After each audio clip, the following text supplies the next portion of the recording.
ting. What was that? My coffee cup, as I was working to minimize my face so I don't have to watch myself while we're talking. So Okay. that was my ring on my coffee cup. I like watching your face, Joel. Yeah, I like watching your face too. You're the only face I look at while we do this. Just staring right at you. I'm doing it right now. Well, it's a beautiful face. I swear to Christ, your goal has always been to make me uncomfortable. Since now we just need to play Goodbye Horses from Silence of the Lambs. This is the life. Joke's on you. I can't see it, so it doesn't count. At least I've gotten good at making you uncomfortable since high school. All right, anyhow, hi, welcome to Neon Bloodbath, Binge Buddies podcast. I'm your host, always Brian Vessel. With me, as always, is Matt, Zombie Dog, Kurt Barlow, Dykes. Oh, I know that one. I know that one. Salem's Lot. There, you got it. Yep. Yes, I just watched that literally a couple of weeks ago, maybe in the last month or something. It's a good movie. I haven't seen it in a very long time. Famous vampires. That's the theme. It's. I mean, I watched the miniseries version, which is 2 parts. There's a lot of subplots in there that just kind of go nowhere. Is this the Rob Lowe one or the one that HBO? Whatever. No, the original one I watched with David Soul. Yeah. Well, technically, the list I'm looking at is referencing the book, so take it however you want. We also have Ryan Lucy Lutens. Lucy, got some explaining to do. I mean, what am I having sex with Gary Oldman in werewolf form in a garden?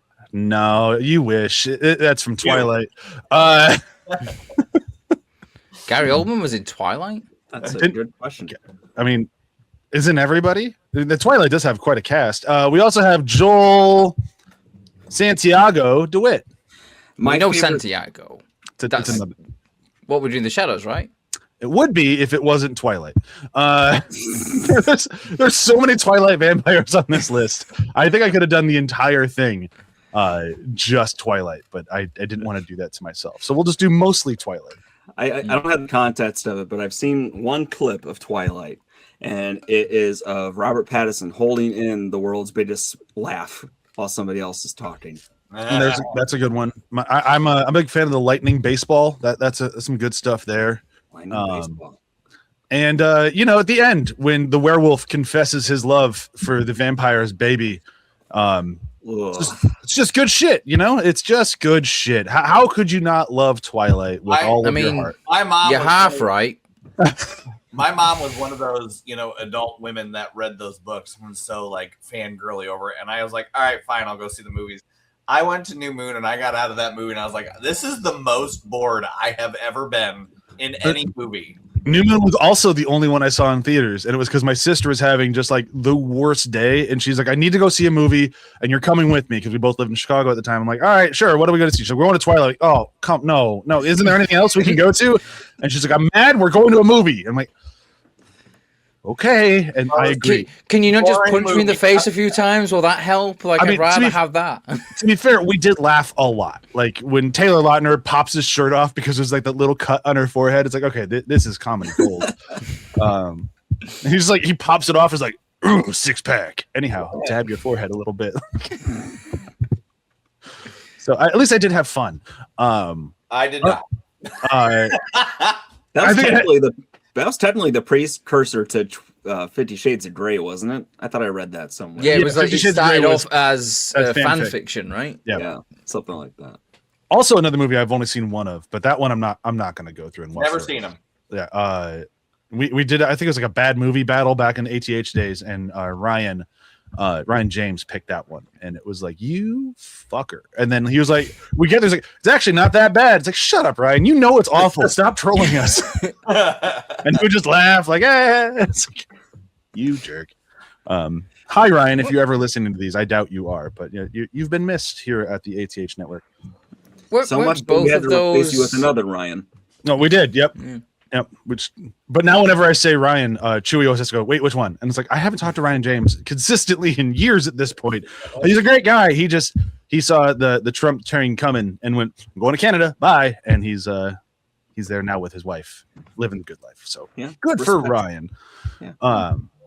Anyhow, I was trying to transition into this, and I don't think you can. Is there any way to like? Oh, I stayed at a hotel this weekend. Tokyo Vampire Hotel. Like I didn't stay at a hotel this weekend, so that doesn't work. I mean, I could have been no. staying at your house, which could have been a hotel. I'm going to be staying in a hotel this week. Is it a Tokyo? Is it in Tokyo? It's in Nottingham. Which That's not Tokyo. Is not Tokyo. Is that the Tokyo of Europe? Is your place a No. living vampire that I don't even know how to describe this? Yeah. So I'm staying in a hotel this week, and I will drink someone's blood. How about that? there we go. Okay, now we've made successfully transitioned awkwardly into the show. We are in episode 3 of Tokyo Vampire Hotel, and we're gonna do a quick check around the room. How are we feeling about this one? Ryan had to miss the first 2, so he's in now. I'm caught up. All caught up. Now you originally told me you had to just speed watch all of it and then come back through it. Was that still the case? Or are you actually piecemealing it? I'm in. I watched 1, 2, 3, 4. Like Okay. and I watch my stuff at fast speed anyway, so Fair. As long as you're still watching it and having a great time, then we're all good. it's a trip. I should be on drugs when I watch this, but I'm not. I don't even know if I think you want to need- be on drugs when I watch this. I'm not sure what drugs would do. I think at that point, it's like you just get the feeling of being on drugs whilst watching. Right, or be this more one. scared. Well, see, and what's funny though is viewers, I sit here and I have a busted face because I got in a wrestling match with a 4x4, and in one of these The vehicles we found before the episode. Right, Yeah, not a vehicle. But like there was a scene and there was like a lot of like flashing, and I'm like, Jesus Christ, like my face hurts. Like, what is happening? Like, do I have a concussion? But no, I mean it's so this show is not for the faint of heart, but man, it's a good show.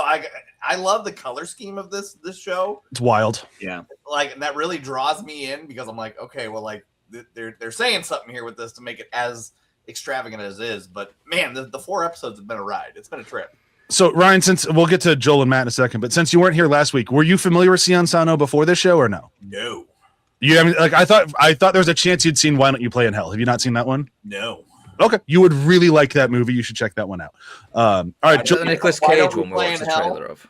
yeah. Why Don't You Play in Hell? No, that's the 2 gangs going to war and the film student making a movie out of it. Oh, that one, yeah. That looks insane as well. That movie's fantastic. Wait till we get to the trailer for today. This one's called Tokyo Tribe.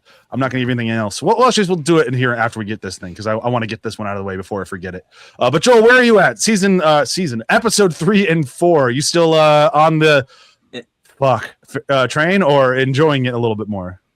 I mean, I was just smacked in the face with episode 1 and 2, so I'm not sure. I'm still like processing that a bit.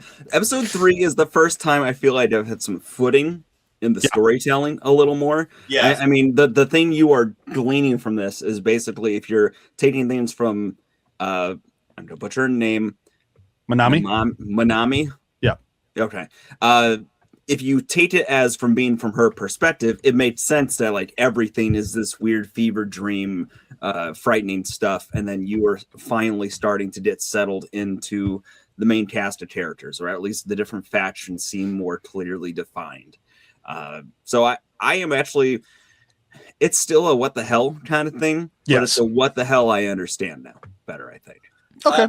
To go on that, like this show does not mince words for storytelling or backstory. They literally drop you in the shit.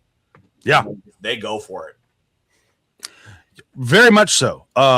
Episode 3 does that, like, because if we got the backstory of one of the 2 girls in episode 2, we kind of get Manami's in this one, and it's a little fucked up, to put it mildly, but I would expect nothing less. But Matt, where are you on episode 3? Are you still? I know in the chat you're saying you have a good time, but It's great. I'm really enjoying this, but it's so weird, and it's one of those things where I look at it like it's the weirdest thing we've done to the point where it makes Phantasm, which I think is the last weirdest thing that we ever did. It makes that look like some sort of like white mayo on white bread MCU middle of the road stuff ever, because it's just like it's so out there, and I love it. I love the craziness of it. I love the color scheme as well. It's so sort of like vibrant and colorful. Like, you know, it's not, I think it's the next episode where we start to see the actual rooms, but they've they do like a very cool thing with like the primary colors. Like there's a red room, there's a blue room, there's a yellow room, and like I love there's it. like a green like entryway room. Like yeah, it's all very like very monochromatic, like one color. Yeah, it kind of like makes me think of it almost like a comic book in terms of like the imagery as well and the colors as well. Like because the thing with like when you look at like comic book panels, there's like even though they're quite colorful, there's usually each panel has like a very defined color. Like, this is more of a yellow panel, this is more of a blue panel and stuff like that. And it kind of has that sort of feel to it as well. Yeah. It's just kind of it's tough to describe without spoiling things, but like it's never explained why it's designed like that. But you do kind of like you can see from like behind the curtains, like filmmaking wise, when they get into later episodes, it's kind of like, I see why you did this because it makes this look better. So without spoiling too much, like that's like, okay, this makes more sense down the road, at least from a filmmaker point of view. Yeah, this makes murder balls look pretty quaint. The color, the color palette though, I mean, you guys have ruined me because now I'm seeing all this stark color palette usage and I'm thinking like, is this intentional? Is there something from a story standpoint or a lore standpoint that makes sense? But with this with this TV series, I'm more inclined to think like somebody thought this would look really cool, so they went with it.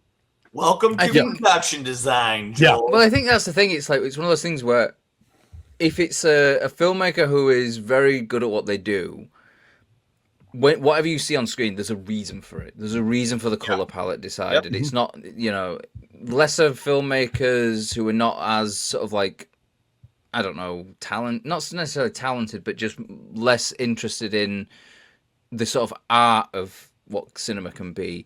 It might just be, this will look cool. Yeah, sure, why not? But like the ones like, I imagine like Sion Sono is probably more on the sort of artistry side of it. Just because of like how much there is going on as well, like everything does kind of feel like it's there for a reason. Yeah, well, and then like, go ahead. Yeah, no. So like, I'll save the trailer for the end of the episode like we did last time because I think it's too tough to transition out and then transition back in at this point. But this episode I think does kind of a good job diving into that, like really building out the world to feel whole, and like that set design kind of helps with that because it makes the hotel entirely otherworldly. So like when you see the flashback to Minami back, when she started having the problems, I don't know what there's a word for it or whatnot, but like if the girl from episode 2, she started basically melting from the inside. Yeah. And she died. Yeah. The girl, they don't really go into the other girl. They just say, I think in the next episode they mentioned that she killed herself. She killed herself. But she went crazy and she went crazy. Yeah. But that's in episode 4. And then just killed herself. And then it just cuts to an image of her stabbing herself in the stomach. Like the worst way of killing yourself. We'll talk about that one next week. Yeah. We'll get to that next week. We can save that jolly time for then. But for Minami, the way she tweaked was different, is how I'll say. I don't know how to talk about this stuff, dude. And she went kind of like Britney Spearsy, if you will, and went zzz and shaved her head. Took all her clothes off, went down to like her parents. She's like, I'm gonna leave. And they're like, yeah, we're not actually your parents anyway. Yeah, we're not actually your parents anyway. She's like, oh, 25? Are we on version 25 of her adopted parents? I don't know because we saw the other girls a whole bunch of parents. We never saw Minami's rotating parents, so we don't know. We saw one. We saw Minami's mom, I think, when she was young. When she was because she's the one that they walk past in the park. It's right. Minami and. Yeah, but we can assume mom, but we don't know. Like it's just a woman she's with. It could have been, mom of the day. Yeah, mom of the day. But she kind of snapped, shaved her head, and she's like, "Well, I'm gonna get to fucking," and that's what she does. And she goes out and she's like, "How does she phrase it?" She's like, "I'm super slutty," something to that regard. Yeah. There's no subtlety. Okay. She's off. Very to the point. Like I appreciate that in a woman though. Like, very forward, get to the point. Cool. There's no games. She's there to do one thing. but that's the whole point of this episode too, because then you find out like you go to this hotel and they're like, oh yes, boys are here. You can win up to 150 girls. You can boys can win 100, girls can win 150. Get 150, and then girls can get a million yen bonus if they find a dude to bang the entire time they're here. Yeah, everyone gets the million bonus if they get together. Or horror, like I just don't know. No, well, I mean, for a show that is like, for one, like when you get into vampire stuff, with the exception of say Twilight, you expect there to be a bit of thirstiness. There kind of always is with vampires. Vampires get down. Well, we all know this. Well, vampires are like just as a sort of like a creature, as it were. There's always been an eroticism to it, even like as far back as like Dracula. The book had a very kind of like there was a very eroticness to the book. So I think it's very odd when people try to do like. That's one of the reasons why I always find Blade a bit weird, because there's very little eroticism on Blade. It's just kind of like, vampires wear leather and we'll just shoot them all and everything. It's Marvel. I feel like it's missing something though. It's fuck it. It's missing fucking. Yeah, literally, fuck it. This one does not make that mistake, but it is for a show that's like as like it's going to talk a lot about sex. There's some sex scenes in it, but there's like no gratuitous nudity. Like they don't really shine it on beyond the act of sex. Like it's not like the sex is done in like a soft core and you're not seeing anything type of way. And you still get it. Like it's still like, you see more softcore than you do in this. Yeah. Like this show's like, if we're going to get like our R rating, it's going to be because of violence. Thank you very much. Not because of Well, I don't know. Again, I do wonder if that's more of a sort of a cultural thing in Japan, because I know that like even like hardcore pornography is still censored in Japan. So I don't know if there's a thing about holy nudity. fuck. Do you guys see there's the Japan porn censor that censored Trump's neck once by accident? Amazing. Thank you, Japan. I don't know if that's true or not, but I've been seeing a lot on Reddit, and I'm just going to believe this one because that's awesome. It's the only neck that needs a gynecologist.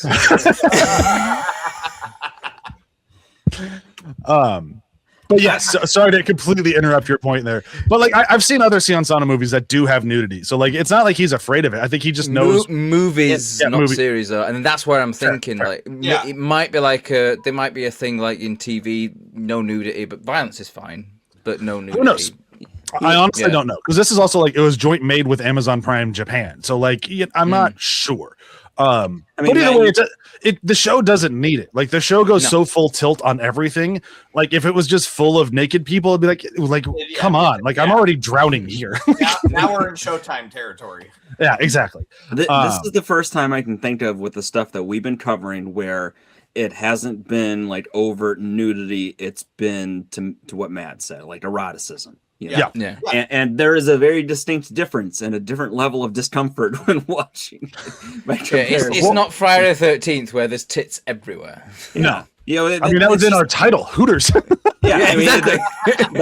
Those boobs are very utilitarian, very, very workmanlike. Someone needs to clip that. Just clip that one bit. Those boobs are very utilitarian. In the 1845, put it in the book. Ooh, that was a hell of a quote, Joel. Well done. Somebody I know and care about is going to see this clip someday, and I'm going to have to explain myself, and I'm not good at explaining myself. So just don't. Just one, don't. Two, say, well, you need to watch all of Friday the 13th and all of Tokyo Vampire Hotel to understand my comment. There's a whole lore behind the joke. Yeah, and remember, Joel's and Halloween as well. Joel came up with the title for Friday the 13th. That's true. That was a Joel joint. The boobs part of the title came before the fucking hockey mask as well. I blame television. You're probably right on there. Something. We're talking about a TV show. Yeah. Anyhow, let's get back to this. If we can. I do like this one does start like the whole point of the hotel. Which is there's vampires in there. The end of the world is coming, and they realize that they can survive in this hotel. I don't know if this episode talks about what the hotel is. I think that comes in the next one, so we're going to pause on that. But we will talk a little bit about. So there is a group of the Corvin vampires, which is like one of the factions. There's the Corvins who live in the hotel, the Draculas who live underground, and the Corvins have come up with this plan to bring a whole bunch of humans in, make them fuck, make them start families, and make those kids fuck, and they can survive for 100 years to survive whatever this nuclear holocaust is, and they can go back out into the world. So the humans will survive because they're not going to kill them. They just want their blood. They're not going to bite them. They're just going to draw their blood so they have food, and it's going to be like a relationship. You guys get to live here. We'll take care of you. You get to bang hot girls. You get to bang okay looking dudes, and we all live happily. And believe it or not, the humans are like, fuck that. That seems like a terrible plan. Yeah, see, like I don't know if it says a lot about me, but I was looking at that going, I'd be down with that. Like, I'm just like, make sure that there's like available, I have films that I can watch, TV series available as well. Like, I'd be down with that. It'd be perfect for me. Free food, fucking, and like TV and films available. I think even you, Matt, would be bored in a month. I think after a month of it, you'd be like, hold on, is this it? And they're like, yeah, this is it. Keep at it. 100 till you die. That's it. Till you die. And I think you grossly misunderestimate like how horny I can get. We're gonna see how long hedonism can take, Matt. Yeah. I mean, it's fair. To the end of the world, Joel. To the end of the world. Completely limitless. Fair You enough. thought Caligula was bad. Similarly to your point, Matt, it must say something about me because the first time I heard it explained, I said, I don't believe you. Yeah, well, that's the thing. Is like they say till the end of time. Now these are vampires, and from what I can tell, I'm not sure which vampire clan I like more. We'll talk more about Dracula's next week, because to see him a little bit more. But also, I don't get good vibes from him. Yeah, no, there's a lot to unwind there, I think. Yeah, but that's there's a lot of Jim Jones-ness going on there. Yes. Yeah. But they're not drinking blood, they're drinking Kool-Aid. like, do you think that these vampires are going to be cool with these humans getting into old age? Because I fucking don't. Like, they didn't pick like random ages of people. They picked like people in their 20s who they specifically been tracking because they're horny as fuck. Like, you guys only care about fucking. Welcome to the party. So it's like, I don't. As these people grow older and, sex drives dwindle a little bit in your, 60s, 70s, I don't see the vampires like, yeah, no, you're fine. I think they're all fucking cooked. Like, that's eventually you turn into a prime rib. And better than seems like being a shit deal to dissolved me. by a nuclear blast, though. I mean, sure. Yeah, I mean, I guess given the alternative, could be better. But I don't know. Clearly, the humans are not super into it. So we have, I'm kind of all over the place in this episode because it's hard to talk about these episodes chronologically. But Yamada is there, and Yamada, he does. We'll dial back to the vampire discussion before this. But Yamada, man, this guy can chew scenery. Like, I love watching this guy act because he is so over the top. It's ridiculous. Yeah. But his whole, like, the intro video of Welcome to Super World, followed by him showing the world exploding, like, just chef's kiss. Like, that is quality TV right there. Superworld was so funny. Like, it was like such a cheesy kind of like corporate video as well. Do you know what it made me think? It made me think of like Fallout. You know, the what's the called? Vault-Tech, the sort of Vault-Tech videos you get in Fallout. Like, yep. I was like, stay here. Vault Boy to go. Stay here. Have sex. Have family. Yay! Wally with by and large. Yeah. Very. By and large. Oof, that's a weird crossover. Disney Pixar's Vampire Tokyo Hotel. Oh god. I mean, the animation would be good at least. It's the only thing they can consistently deliver. They could kill on those colors in the. Oh, I see what you did there. Yeah. I'm gonna let that one just settle for a moment. But I do. So we have the party starting, and at the same time, kind of dialing it back from the insanity of Super World, and Yamada's like, "You don't believe us? Look at this!" And he pulls like these magic screens out of nowhere, which is very like Good Place. I don't understand. but I'm also kind of fine with it because they do it more in the next episode too. Like, where are they getting these magic screens? But if I'm questioning things in the show, I'm not doing the show justice. So they show them like Tokyo exploding via nuclear bomb, and like, oh, do you think it's just us? And they start showing other major cities. You see like a Statue of Liberty. You see, is it London? Was the other city? Like they show like 3 or 4 of them. I don't think it was Possibly. London. I think Paris was one of them because you saw the Eiffel Yeah, Tower. Paris. Yeah, Yeah. I think I was getting Paris and London mixed up. For some reason in my head I had Big Ben, but it doesn't matter. Two very different structures. They're big. One of them has a clock. The other one doesn't. Yeah, one's more a little utilitarian. Is that your word of the day, Joel? Can so you put like blinking lights with the word utilitarian behind me every time I say it? Do your thing. It'd be like Pee-wee's Playhouse where everybody does the Muppet light screen with their hands. Oh god, that'd be good. Yay! Joel just needs to do this every now and again. And go utilitarian. Then you have like the text appearing with a little ding. Yeah. But yeah, so they see the world explode, and kind of getting to the end of the episode before we dial it back, people are like, I'm not into this. And they try to fight it. And there's a dude who I don't know his name. I refer to him as Knife Guy. If I say Knife Guy, do you guys all know who I'm talking about? Yeah. Instantly? Yeah. Okay. So he's a bitch. Like, I don't like Knife Guy. He's the bad guy. Because the girl's like, I don't want to do this. And whatever the whatever's name is, Yamada. he's like, take care of this. And he does. Oh yeah. Like, I don't want to do this. Yamada's like, you don't want to bang, shoot that guy in the head. And he's like, all right, I'll get that girl too. And he's Yep. like, all over it, boss. It's like, Jesus. So now the humans know they're not fucking around, and that's kind of where the episode ends. But dialing it back, so there's something that kind of happened before that. Whereas, so in the end of the shootout in the beginning of the show, Yamada won, and he took Manami away from Kei, and he took her to the hotel, and we kind of figured out why in this episode. So she is like the quote unquote chosen one. The Draculas put the Dracula blood in her when she was an infant. She's actually survived till she's 22-ish, not quite there. And somehow her blood is super duper magic blood. And if people drink it, they can be more revived than if they were to drink average human blood. And there is I will go with woman, thing, husk of a thing. She's a little creepy. She's a little weird. And she is demanding this Manami blood because it will turn her into a full-fledged, like, humanoid vampire again. And she shows up and she's like, give me that blood now. Like, I need it now. And they're like, she's not ripe yet. Like, you need to wait another 20 minutes. 22. Yeah, like, she's still 21 mostly. And she's like, I don't care. Gimme, gimme, gimme, gimme, gimme. And I like how they refer to it as vintage as well. Yeah. Like, it's very much like that, sort of, like a sommelier.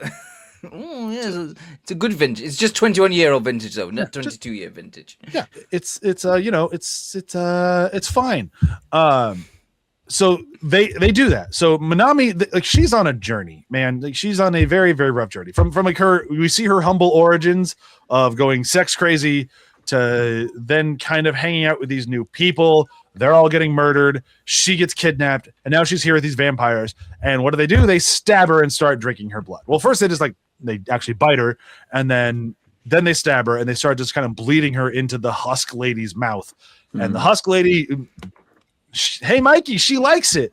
Like, they throw a blanket over her, and she turns into humanoid lady again. We've learned some modesty in this show all of a sudden.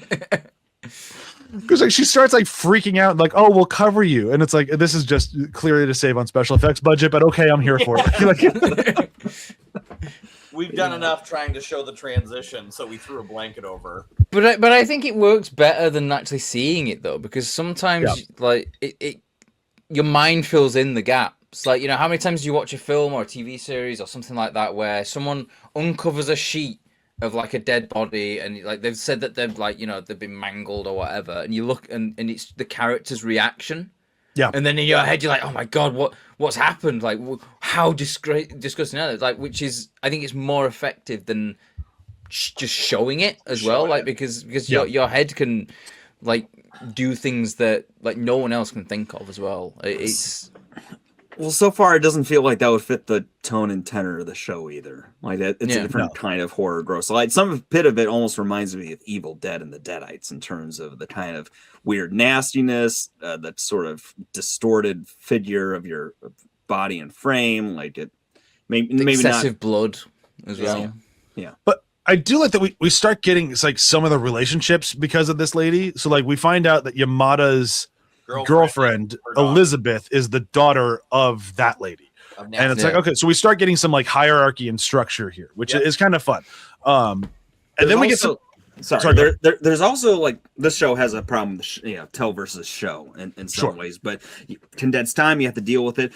There's a time here where she actually like naturally expresses something to the other guy where it's like, actually, that would be a natural way to, introduce the idea that she needs this person's blood in order to sustain yourself.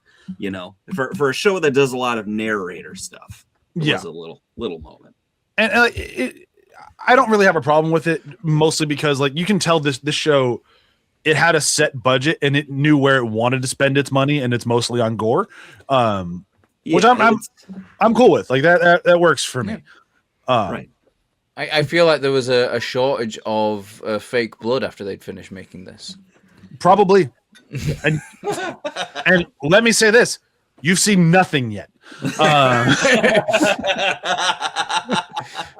Like there's like 6 episodes to go or something as well. Like there's a reason why there's a disclaimer over every episode. Yeah, like there's one episode that when I made John watch this back during lockdown, he messaged me afterwards like, what the fuck?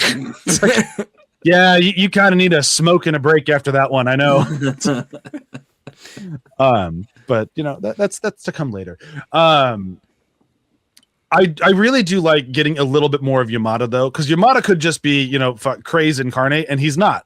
Like you get his backstory here, and it's not like as a backstory like you got with like the character in 2 or with Manami even, but you get it mostly like kind of shown and told a bit. Where like whenever you see the Prime Minister of Japan on TV, Yamada fucking loses it. And he hates this dude and he wants the entire world to burn. And whenever that guy's on screen, he gets particularly angry. And this episode, you find out it was his dad.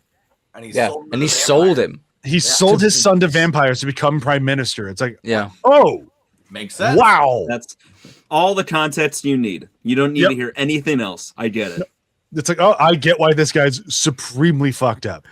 I find it really amusing as well that like he's been like the prime minister. Whenever you've seen him, is quite clearly someone younger in old guy makeup, and it's right. And then he's like, just for that one sequence of showing him when he's younger, like, and it's almost like a comedic beat. It's like, here you go, yay! Jesus. It's like, oh wow, yeah, I get why Yamada hates everything now. Like that's how you do it. That is a great recipe for it, and you get the idea that really Yamada hates everything and everyone except for Elizabeth. And for some reason, Elizabeth gets a pass, but they seem to have a pretty good relationship. But beyond that, like he's like burn it all down, which is the perfect level of chaos to have in a, like almost bottle episode of a TV series. Everyone is stuck on top of each other. And you have this guy who wants everything to die. Like that's a powder keg I can't wait to watch explode. That's great. Yeah. And there's no allegiances to some kind of chaotic attack like that or influence, right? I mean, it feels more like he's playing side at the moment. It feels like I need to be part of the Corvin vampires to be able to continue my plan of fucking the planet. And it's like, okay, because that means like, it's not like when the Dracula vampires show up, because you can tell they're coming at some point. Just like that's the natural progression of the show. And end of the next episode is when they come. Wait till next week to understand that joke, kids. I think they got it. I couldn't help it. The way you worded it was just too perfect. He definitely comes. Anyhow, we understand that they will be arriving. Don't stop talking, better. Brian. Keep going. It's not better. Now I just hear fucking Laszlo arriving at the station.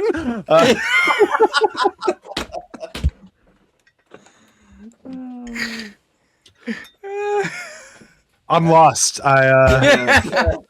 So Corvin, like, he is Chris Kattan by means of Chris Tucker from The Fifth Element. Oh, that's good. That's good. That's he Yep. has his looks are Chris Kattan like all that manic look. That's what I see, you know, and it's like such larger than life characters. So many larger than life characters. Oh yeah, but like he's so good at this that in another world, I'd love to see him cast as the Joker. Like he'd make a hell of a Joker. I don't know if he speaks English, but like, not that he has to. Like, there's you know, Batman Ninja stuff. They could make a live action version of that, and then it could all be in Japanese, and it'd like fucking rip it, man. If he speaks English, then bring him over here and have him be the Joker, because he does that manic, dangerous so good. Of like, he has that vibe of like, I don't want to be in a room with him because I'm pretty sure I'm going to get shot, and I'm not a vampire, so I'm not going to heal. Right.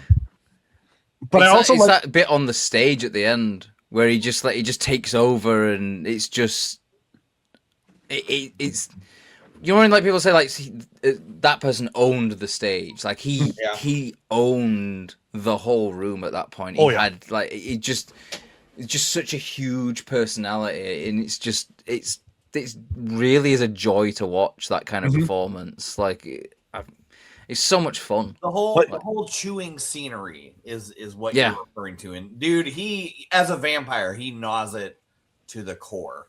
It's one of those things where like, if done wrong, it ruins a show. If done right, he's the best thing in a show, and he's definitely doing it right. It's that fine line to walk, and like it's tough. He's walking that tightrope very well. And I don't know him from anything else, but it's like I'd look him up because he's really fun to watch. Yeah. He's doing cartwheels over the tightrope. Oh yeah, easily, one-handed or just no-handed, just doing the whole like flippy thing that I don't understand how people do. With the leg kick and then stab the lady.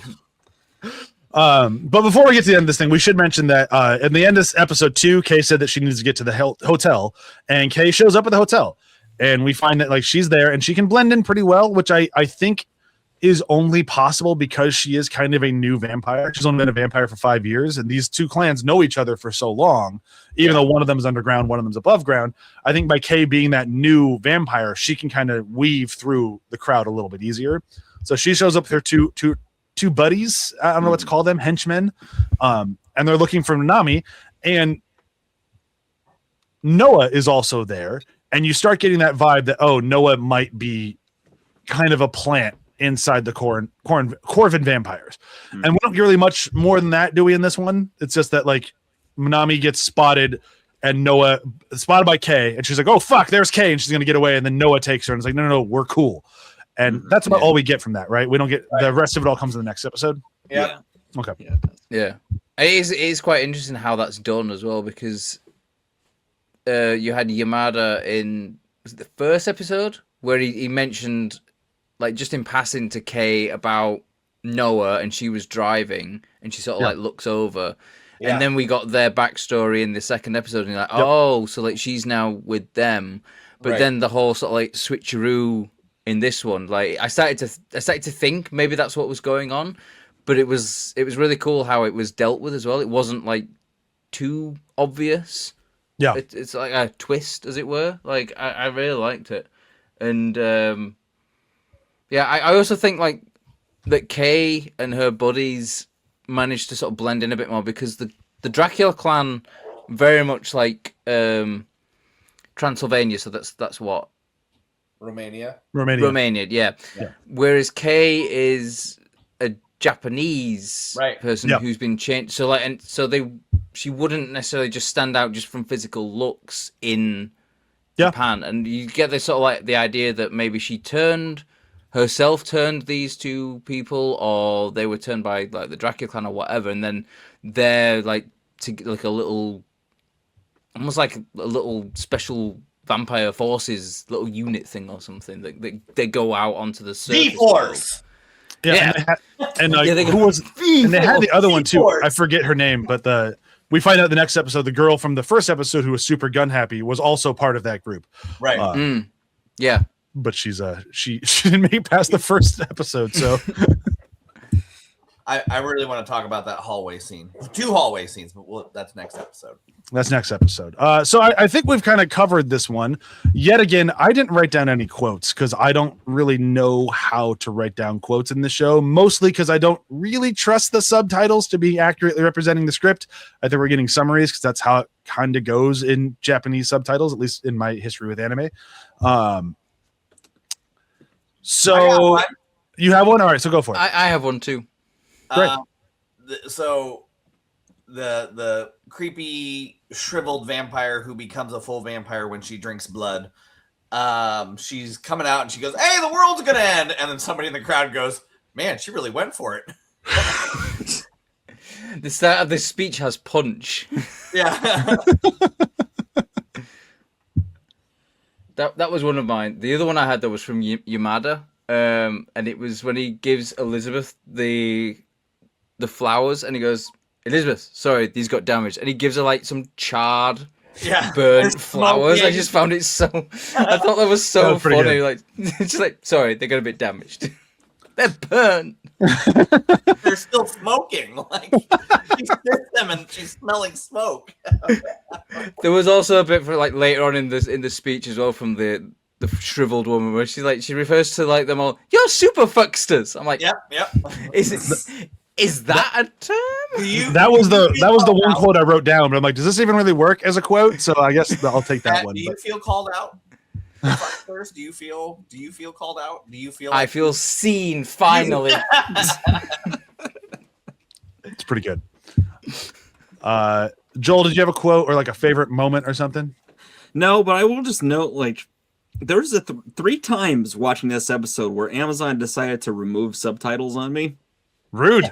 So I would like sit there on my phone, and then suddenly it's like, why are people talking? Nothing's going up there. For me, Amazon, the first 2 episodes I played without ads. And then the second 2 episodes, like, oh wait, you're watching this? Hold on, we need to shove ads into your show. Okay, you too. Got it. Yeah. All right. Yeah.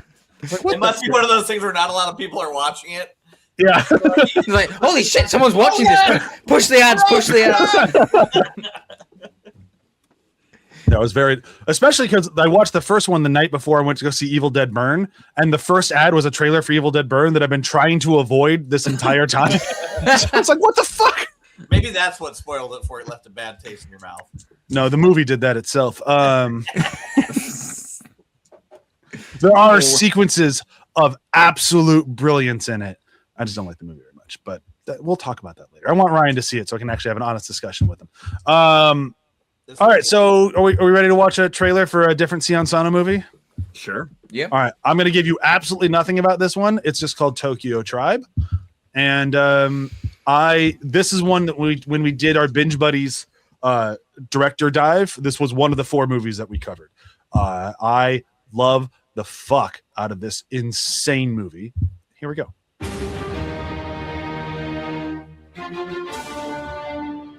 I can't read that. I'm not sure if you can. No. Oh, should I keep the subtitles on? Yes, do Japanese subtitles. I will note he seems to really like classical music. Yeah. There's been a handful of times in the show so far too that they've pulled. He also likes hip hop, as you can tell in this movie. K-pop classical music. Yeah. Tokyo tribe never ever die. Tokyo tribe never ever die. Tokyo tribe never ever. So this is like a music video. It's a musical. Yeah, man. It is a rap musical. Yeah. And if that hat were only backwards, and it got a goatee. No. Sideways. I will warn you that if you do watch this one, subtitles are going to be a bitch to follow along. Because it raps so much of the movie, and it's so fast. And like trying to keep up with it, I had to watch it twice. But it's so fucking good. Of course, after I say that, he does that. It's so good.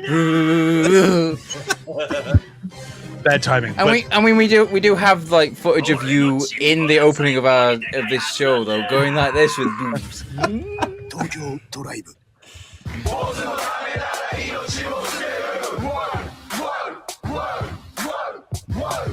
hell of a see- movie. I see some New York hats there. Yeah. Like Yankee hats. That is one of those ones where like I had heard good things about it. I watched it. I'm like, I love this. I still can't really tell you what it's about. Because you didn't read all the subtitles. It's tough to keep up because like it's a visual treat if you couldn't tell from that trailer. Like it is just constantly giving you amazing things to look at, including like a gang leader riding a tank into the town in the city of Tokyo and firing it into buildings. Like what? Yeah, I will continue having trailers as long as I can find them of different Sion Sano movies at the end of every one of these episodes because they're fun. I'm not sure what I'm gonna do next week. I have a guess, but you'll have to tune in next week to see what it is. I'm a fan of Sion Sano. Like he makes really, really weird shit, and to me, that's pretty cool. Anything we want to plug before we wrap this one up? Nope. Okay, great. Nope. So tune in next week. We'll talk episode 4. Episode 3 was the longest episode of the series, but we are going to combine episode 6 and 7. If you know, you know, because otherwise it'd be kind of pointless to talk about them separately. And this has been awesome so far. I'm excited for more. Cool. Bye. Bye. Bye. Bye bye. Bye. Bye. Bye. Bye.